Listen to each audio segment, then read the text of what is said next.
Hello, this is the Watchdog, and welcome back to Fun with Watches. If watches weren't fun, you'd only need one. Today we're going to review the Sapphero 2205. Let's start with the wrist check. I'm wearing this Ibso 2232, and Grego's wearing my Sukume 2256. Grego said that Lando Calrissian opened a zoo on Coruscant, and Master Skywalker took his students there. Grego asked Lando where the aviary was, and Lando said there was no birds at his zoo. He lives his life with no regrets. Alright, let's take a look at the watch. Comes in this box. Most Sappheros come in this box. And here it is. This is a chronograph. This is the 5th Sapphero on my channel. My review of the Sapphero 2110 Royal Oak Homage has reached over 11,000 views, so Sapphero has proven to be quite popular on my channel.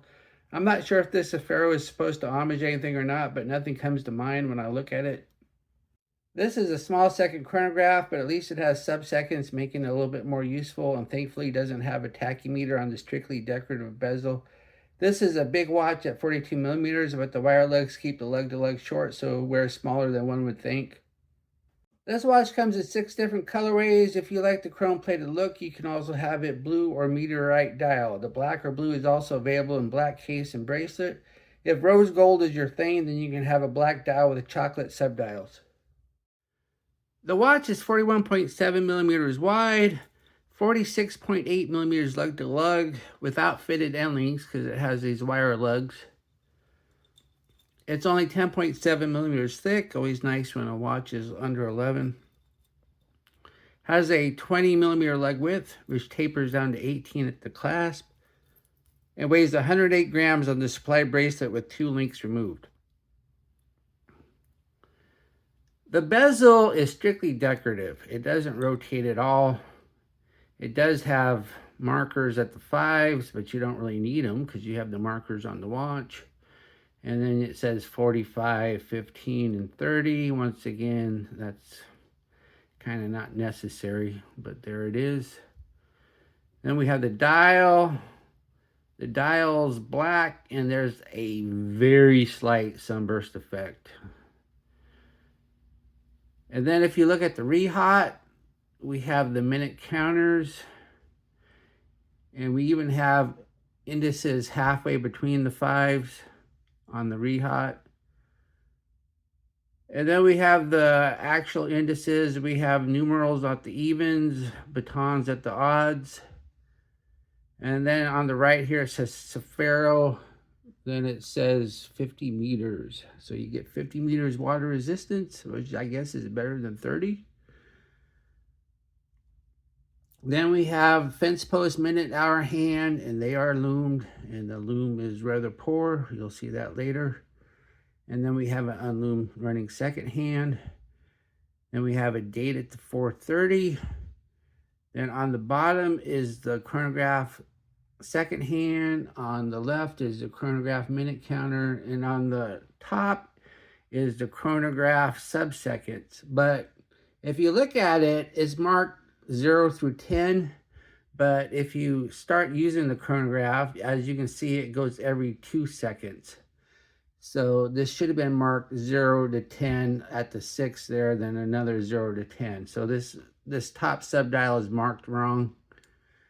It's not going to take a lot of to figure out where it should be. So, but still, it would have been nice if they would have marked it correctly.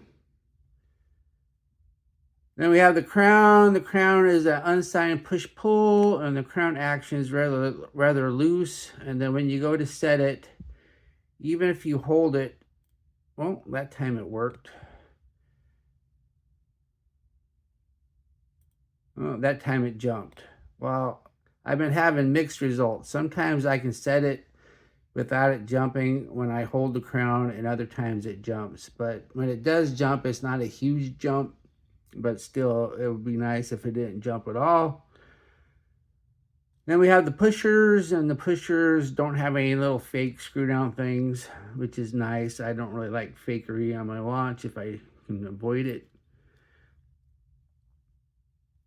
And then we have the crystal. The crystal is just flat mineral glass. You don't get sapphire. You don't get sapphire on a Sapphero. And then we have the case. The case is a chrome-plated alloy, and there's nothing wrong with it. It's rather small, or I mean, it's just the right size. It doesn't have really anything extra to it. And once again, it has these wire lugs, but they actually have spring bars, so you can take the strap off. They're not true wire lugs. They just look like wire lugs. Then we have the case back. The case back's a press-on. It says 50 meters water resistance, stainless steel. Of course, stainless steel refers to the back. Made in PRC, and then it gives the model number, the 2205.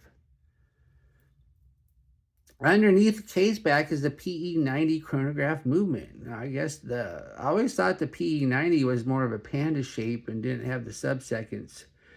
But I popped the case back and it said PE90, so they must make more than one variation of the PE90, because I don't think I've seen one in this shape before, but it definitely said PE90. And once again, the biggest feature on this, it has sub-seconds. Then we have the bracelet. The bracelet is actually fully articulating, so that's always nice. So the bracelet really contours to the wrist. And we have a butterfly clasp, so that means no micro adjust, and there's no half links. But the links are rather small, so you can probably get a pretty good fit. And we have push pin adjusters, not screw pins. I prefer push pins anyway. They're just easier. And I don't have to worry about push pins coming out of me like I do screw pins. Here's the watch on my 7.5-inch wrist, and it wears nice and flat. And I removed 2 links, so the bracelet's a little short. So yeah, you're not going to be able to wear this if your wrist is bigger than 8. But since it doesn't have fitted end links, you can put any bracelet on this that you want, so you can always get a longer bracelet. And here's the watch on my Vario Italian leather strap. So yeah, this one looks good on leather. Here we are in the Lume room, just wearing the watch for review purposes. Gave me no reason to think the Lume was any good. As we speed up the time, we see that the major hands and the indices are loomed. Everything fades fairly fast, but at least the hands are a hair stronger than the markers. But this isn't good Lume. What I like about this watch? Well, it wears nice and flat on the wrist. I like the fact that it has sub-seconds. The bracelet's fully articulating. Has a short lug to lug because of these wire lugs. And the running second hand hits the marks. I didn't mention that earlier. What are my gripes and groans? Loose crown action means you can have an annoying minute hand jump. The sub-second dial is marked wrong. Lousy Lume. And no micro adjust on the bracelet. Do I recommend this watch? Yes, I think this watch is different enough and is just too darn comfortable not to recommend. Well, thank you for watching my review of the Sapphero 2205, and I will be back with another review or unboxing. Be sure and like and subscribe to my channel. And if you like this watch, be sure to use my affiliate link and I'll get a small commission. Bye.